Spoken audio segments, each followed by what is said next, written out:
kung nasaan ang paraon, pero umalis siya. No? Pero pinili ng Diyos si Moises para pangunahan ang mga Israelita. Ibig sabihin, kailangan bumalik ni Moises sa Ehipto. So nagpakita sa kanya ang Diyos, inutusan siya na bumalik sa Ehipto, sabihin sa paraon na palayain ang bayan ng Diyos, mga Israelita. At dito nagdahilan pa nga si Moses, di ba? Kasi utal-utal siya, kaya nangyari, ginamit ng Diyos itong si kanyang kapatid na si Aaron. At sa madaling salita, sila ay pumunta sa paraon. At una, nagpakita ng mga miracles para malaman nila na sila ay galing sa Diyos. Pero parang gawa din ng mga magicians ni Pharaoh. So parang yung bagay na yan, mas lalong naglayo sa kanyang na hindi siya papayag. At hanggang sa huli, ganyan nangyari, pinatigas niya ang kanyang puso. Kaya naman ang Diyos ay nagpadala na ng ano yung pinadala ng Diyos dito.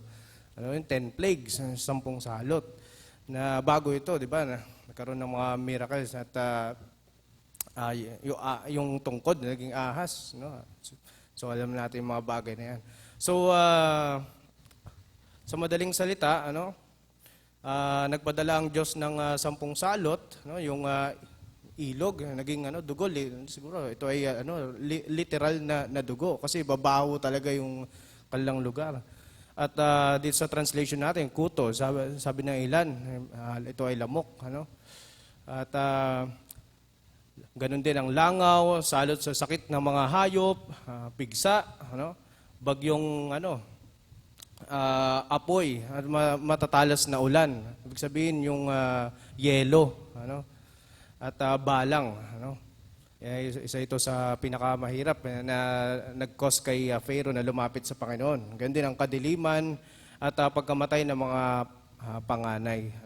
At alam niyo po ba, sa loob po ng 10 salot na ito, makikita natin ang pag-intercede po ni Moses. Ibig sabihin, namagitan si Moses sa pamagitan ng panalangin. Hindi lamang sa mga Egyptians, hindi lamang kay Paraon, at the same time, sa mga Israelita din, di ba, sa Panginoon, kasi sila ay dumadaing sa Panginoon. So, nanalangin si Moises,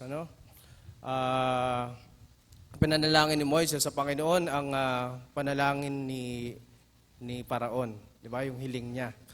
Na dahil siguro discomforted na siya sa mga nangyayari dun sa mga palaka, na alisin niya ito, alisin ng Diyos itong mga palaka. At alam niyo po ba, tinugon niya ng Panginoon.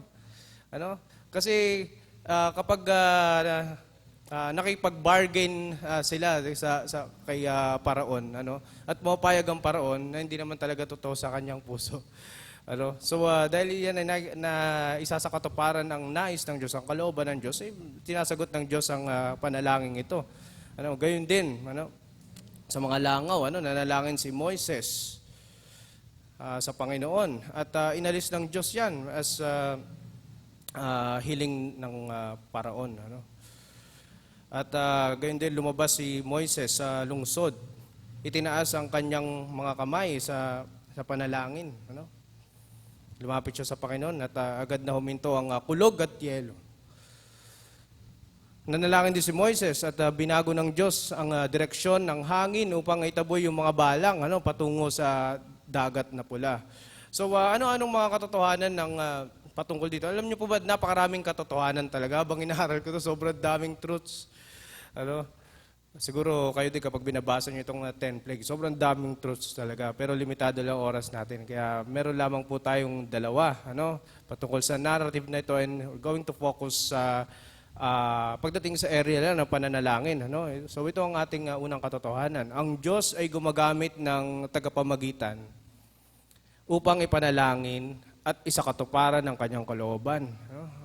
Ang Diyos ay gumagamit ng tagapamagitan, si Moises, upang sa narrative na ito, upang ipanalangin at sakatuparan ang kanyang kalooban. So nakita po natin na ginamit ng Diyos si Moises, na maging instrumento para mamagitan sa panalangin ng iba, sa Paraon, sa mga Ehipsyo, sa mga Egyptians, sa mga Israelita. Si Moises ay lumapit sa Panginoon sa panalangin.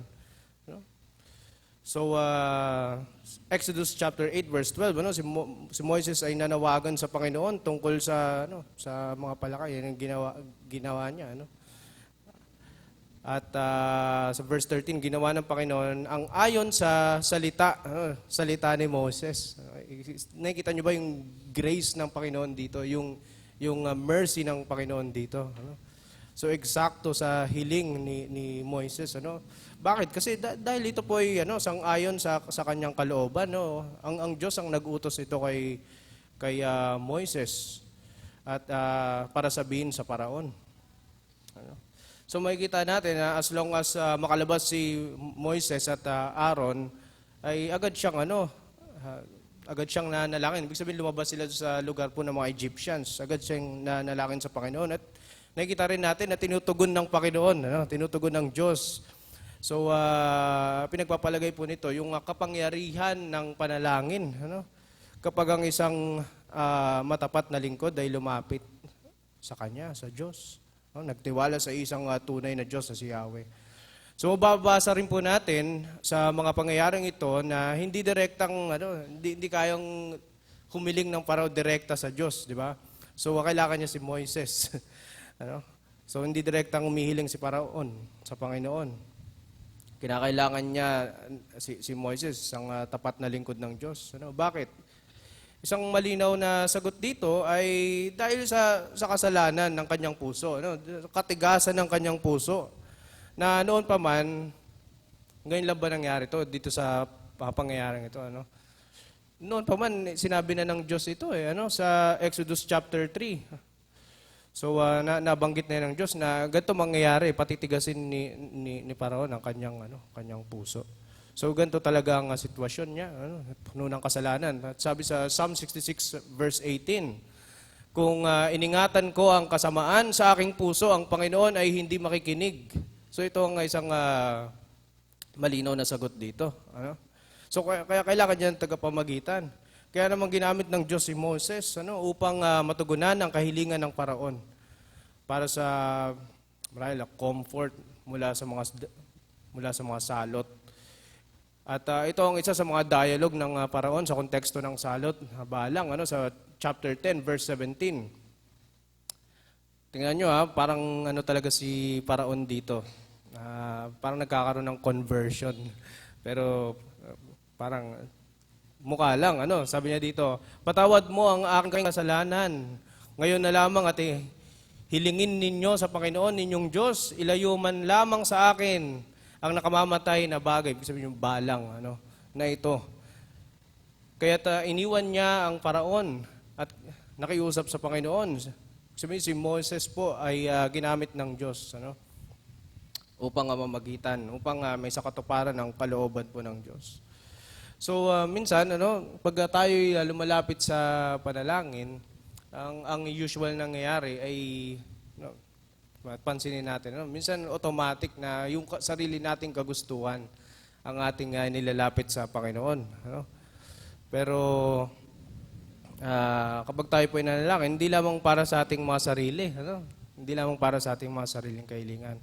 Tayo ginagamit din ng Diyos upang ipanalangin natin ng iba at isa katuparan ng Kanya pong kalooban. So dito sa prayer meeting, maraming opportunity. Kanina nag-pray tayo sa mission. Hindi naman natin pre-request yan. Pre-request nila yan. But minsan ginagamit tayo ng Diyos na ipanalangin ng mag-intercede sa iba.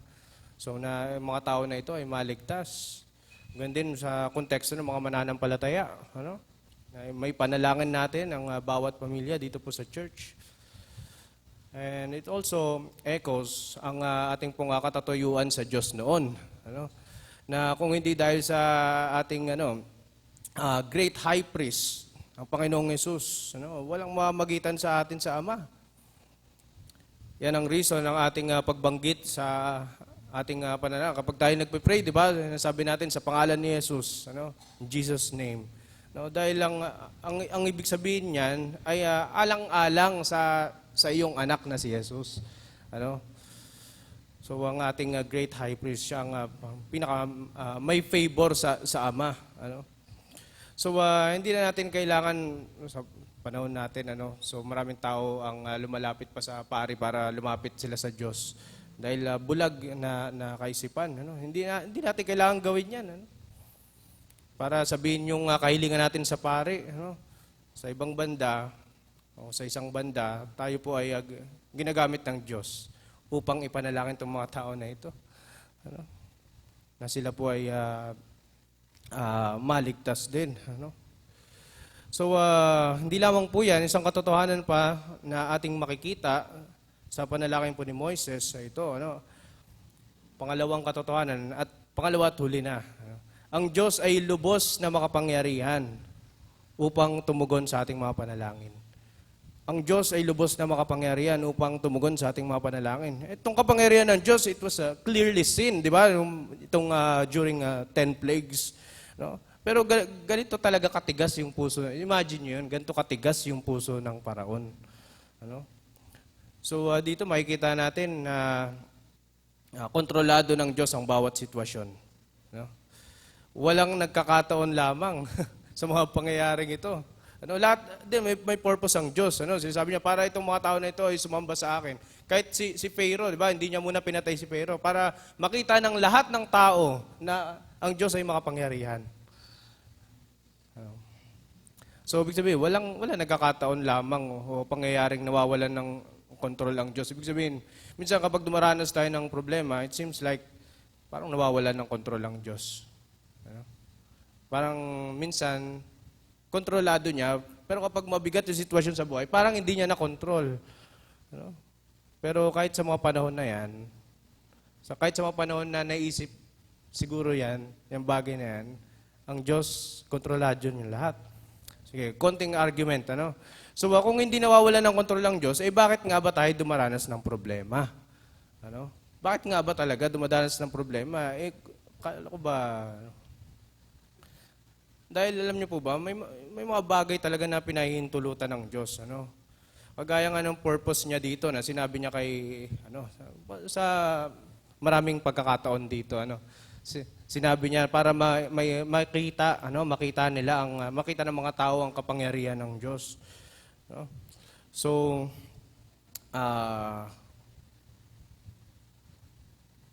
ito ang isang purpose ng mga salot na ito, para makita nilang kapangyarihan ng Diyos. Kaya sa panahon na hindi natin kayang umasa pa sa ating sarili, lumapit tayo sa Panginoon. So ganito ang dinanas po ng Paraon para siya ay wala nang magawa. Nakita niyo po ba yung mga time na wala nang magawa si Pharaoh, lumalapit siya sa Panginoon. Hindi naman lumalapit sa Panginoon yan unbeliever yan. Pero wala na siya magawa. Nalala ko tuloy sinabi nakaraan ni Pastor Leo, minsan bibigyan ka ng Diyos ng ng problema bigger than your bank. So gayon din pinapakita ng Diyos yung kapangyarihan niya dito. Pinapakita ng Diyos ang kanyang kapangyarihan sa pamamagitan ng pagdadala. Napansin niyo, pagdadala at pag-alis ng salot. Kontrolado ng Diyos ang lahat. Yan ang pagpapakita ng kanya pong kapangyarihan. Sa mga panahong nangako si Paraon, nahayaan silang sumamba o lumaya, sa kaparaanan ng Diyos ay kanyang tinitigil ang salot. Mabilis, na sabihin, mga pinapadala sa mga Egyptians na para sila ay pahirapan dahil hindi pagsunod sa kanya. Agad ding nawawala. At ito ay nangyayari sa mismong araw na hinihiling ng Paraon na sinasabi ni Moses. Anong araw? Gusto mo mawawala? Bakit kaya? Ano kayang significance niyan? Alam niyo po ba, kasi si Pharaoh, parang iniisip niya, kaya din ng mga magicians ko yan Pero itong bagay na ito, hindi kaya. Kapag sasabihin niya, para makita niya talaga na yan ay galing sa Diyos, ang Diyos ay makapangyarihan, hindi kaya, kahit yung mga magicians, sakop sila ng salot. Di ba? So, para sa layunin na mas makita niya ang kapangyarihan ng Diyos, na maging ang kanyang magagaling na salamangkero, sila po ay limited lamang at sakop ng salot na galing sa Panginoon. Ang Diyos ay seryosong nakikinig sa mga binibitawang salita ni Paraon, na mga pangako niya, sige palalayain ko, pero hindi pala. So, kaya ginagawa ng parang sabihin, tinutupad ka agad. Ibig sabihin, ginagawa ka agad ng Diyos yung kanyang kahilingan. Pero ganito katigas ang puso ng Paraon. Ano? At ang Diyos din, hindi lamang nag-aalis, siya din ang nagdadala ng salot sa mga panahon na sinusuway Paraon ng utos ng Diyos. So, isang patunay pa sa kapangyarihan ng Diyos, hawak ng Diyos maging ang puso ng hari. No? Hawak ng Diyos ang puso ni Pharaoh. No? So naalala nyo na mas lalong pinatigas ng Diyos ang puso ng Paraon. Ano? Pinatigas niya ang puso ng Paraon. So gusto nating siguro parang linawin ng konti. No? Hindi ang Diyos ang nagpatigas in the first place ang puso ng Paraon. Ano? Sa umpisa pa lamang kasi sa Exodus chapter 3 pa lang na nangyari na yan. Ano? Sinabi na ng Panginoon.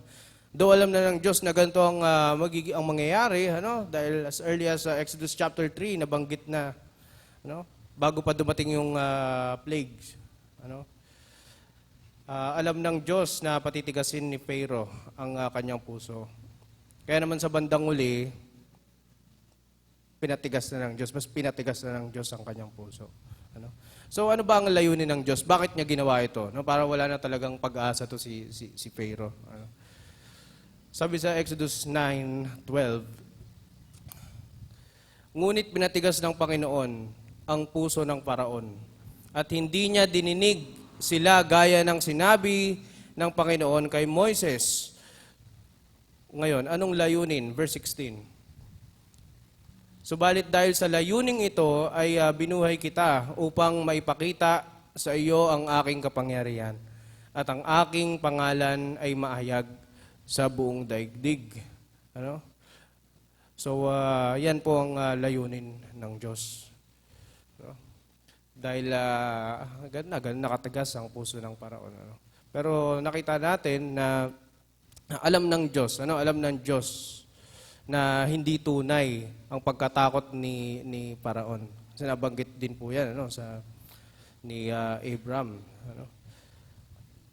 Sabi niya, alam ko na hindi pa kayo natatakot sa Panginoong Diyos kahit na nabanggit ni Paraon yung mga bagay na yan. Kasi true repentance is not when you cry, di ba? But when you change. So, bago po tayo magtapos, dahil ang Diyos ay makapangyarihan at nalalaman niya ang lahat ng mga bagay, maging ang pinakakatago-tago nating, sa ating puso. Sa panahon ng kabigatan, problema, huwag mong salilinin. Lumapit ka sa Panginoon kasi naiintindihan niya yan. Kahit nasa palagay mo, ikaw wala nakakaintindi ng sitwasyon mo. Naiintindihan niya ng Diyos. Ang Diyos ay makapangyarihan at kaya niyang gumawa ng paraan upang tayo lumapit sa Kanya. Naalala ko yung testimony kanina. At upang may pakita niya ang Kanyang kapangyarihan sa ating buhay. Kaya sa panahon na may malinaw sa atin na kalooban ng Diyos, preaching ng salita ng Diyos o devotion mo, makita mo kung kalooban sa ng Diyos. Huwag natin pagmatigasin natin po mga puso. Dahil kung patuloy natin pagmamatigasin, baka sa bandang uli, mapatigasin talaga ng Diyos ang puso natin. Hindi na tayo makabalik sa Kanya, makalapit sa Kanya. At danasin natin ng bigat ng Kanyang kamay upang ang sitwasyon mo ay maging paalala sa iba na ang Diyos ay tunay na makapangyarihan. Ganoon din, kontrolado po ng Diyos ang lahat, kahit na ang puso ng hari. O, ibig sabihin, yung mga nangunguna, mga liderato, sa panahon natin, kaya bilang Kristiyanong Pilipino, wag lang tayo, minsan nanonood tayo ng balita, nakikiintriga lang tayo sa gobyerno, nakiki-ano-ano lang tayo. Tapos di naman tayo nagpe-pray. Nakikibalita lang tayo, nakikitrigan, nakikiside tayo. So mamagitan tayo sa kanila sa ating tunay na paglapit sa Panginoon. Dahil sila po, hindi sila makakalapit sa Panginoon. Pwede tayong gamitin ng Diyos. Kahit gaano pa kagaganda yung mga sinasabi nila sa panalangin nila. Matatalino mga tao ito. Kahit gaano pa kaganda, kung di naman mapakinggan ng Diyos, kailangan nila ng tagapamagitan. Kailangan nila ng mga magpe-pray sa kanila. So, responsibility natin yan bilang mga Kristiyanong Pilipino. So, kamusta ang iyong buhay? Meron ka bang mga mahal sa buhay na nahihirapan dahil sa sakit? Nahirapan, kailangan ng tulong pinansyal, mga kabigatan. Na alam mo kapag sila lumapit sa Diyos, di sila mapapakinggan. Bakit hindi mo sila lapit sa Panginoon sa panalangin? Habang namamagitan sa Diyos, alang-alang sa kanilang mga pangailangan. At kung minsan dito sa ating church, hindi natin na malaman ang detalye ng bigat minsan ng ating pinagdaraanan ng bawat isa. Ngunit ang siguradong alam natin ay pwede tayong lumapit sa Panginoon. Pwede natin silang ilapit sa Panginoon. Pwede nating ipanalangin ang bawat isa sa Panginoon. Maaari tayong mamagitan maging sa ating mga kapatiran. Dahil ang Diyos ay maawain at tunay na makapangyarihan. So tayo po ay magtulungan sa panalangin. Manalangin po tayo. Salamat po dakilang Diyos sa paalala ng